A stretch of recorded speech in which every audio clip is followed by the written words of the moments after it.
علیه الصلاۃ والسلام و فرمایل الشرک بالله د الله سره شریک نیول دا ډیر لوی ګناه ده چې کوم سړی شرک کوي الله فرمایي د الله رسول فرمایي دا د هلاکت یو ډیر لوی لار ده یعنی چې کوم سړی شرک کوي عاجزانو په ظاهر خو مرتي ته نه را معلومیږي بس چې د سید انسان دی پیر ته سجده وکړه قبر ته سجده وکړه بت ته سجده وکړه لیکن په باطن کې دا ډیره درنه خبره ده عزیزان الله فرمایي چې دا اوم ځکه و اسمانونه سره رایلسي اوس ګور زمرتي خدا نه خسته کله کله یو چت رایلسي څونه لوی خبرې وای چت رایلسوي دي د برنډې د غسل خانه د کمرې دفتر را واخله دا غره کم یو بل ځای را واخله دا رایلسي څونه لوی خبرې الله فرمایي چې دا و اسمانونه پر ځکه باندې رایلسي دومره سخت خبره نه ده لکه د الله سره شریک نیول اوس موږ خدای ډیره د هلاکت خبره بوله چې سړی موټر چې دی هغه وروره په 220 کې چلی موږ اوه دا غریب څه کوي یو سړی چې دی هغه 11000 وړ تار د تنبیه ته خطلې دی ورو دستانیه مستانیه نسو سره موږ دا څه کوي یو سړی چې دی هغه په کشتۍ کې روانو په وبو کې کشتۍ چې دا هغه ډوبه سموږ دا څه کوي څونه لوی پریشانی د زموږ لپاره الله رب العزت په هغه خبره ته هلاکت نه دی ویل مهلکات نه دی بللی د الله رسول و دې خبره ته الله هلاکت ویل دي د هلاکت لارې ویل ده د تباہی لارې ویل چې کله یو سړی را ولاړ شي د الله سره شریک ونشي و شریکونه دا معنا نه د عزیزانو چې سړی را ولاړ شي بت ته سجده ولګي لکه وس هندوان را واخلا د هندستان و غواته جلا سجده کوي دا غره کم و مجک ته جلا سجده کوي دا غره کم و مرج ته جلا سجده کوي د دنیا مطلب په عربو نعوذ بالله د دې خدایان د سجدي ورته کوي وس یو دا خبره ده دا خو الحمدلله مرتي جن پاک مردا دا کار کوونه دا مرتي نه کوو لیکن یو خبره ده د عزیزانو کله کله دا مرتي په دا ویډیو کې سره ګورو څوک قبر ته سجده کوي څوک پیر ته سجده کوي څوک راسي مطلب یواره پیر پر لاس مچ کې بیا پر شو مچ کې بیا شاته جن روان سي دا ولي د دې مقصد او غرض څه دی کته دا وای چې یا دا ډیر لوی دیندار دی نو باید چې زدا شي وکم نو کدا خبره نو پیغمبر علی السلام تو دیندار وو چې ستا په فکر دا سړی دونه دیندار دی نو خود پیغمبر علی السلام تو کته دا وای چې یا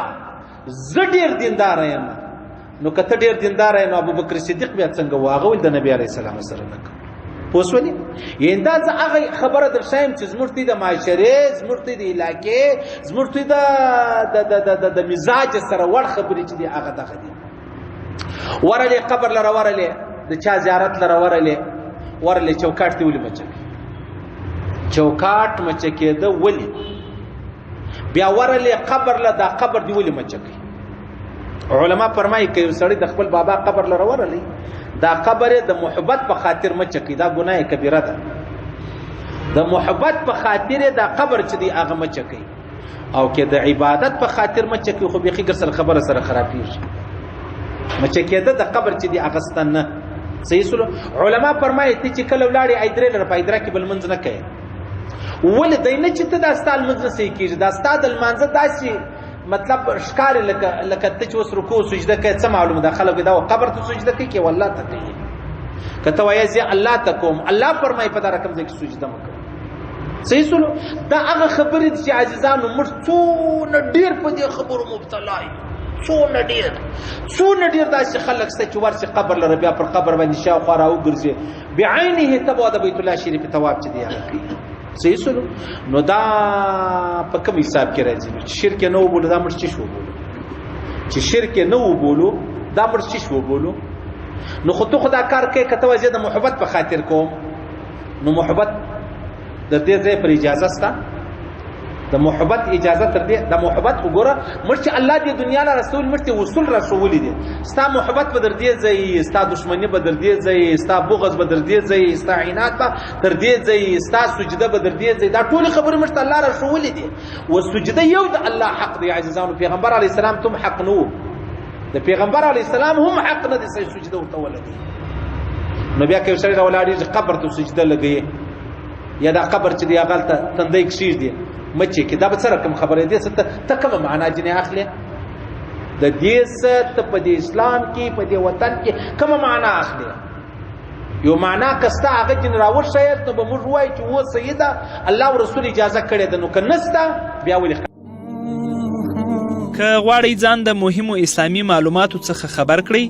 د الحاج مولوي نورالدین آغا په نوم فیسبوک پاڼه خوښه او له نورو سره یې شریکه کړئ.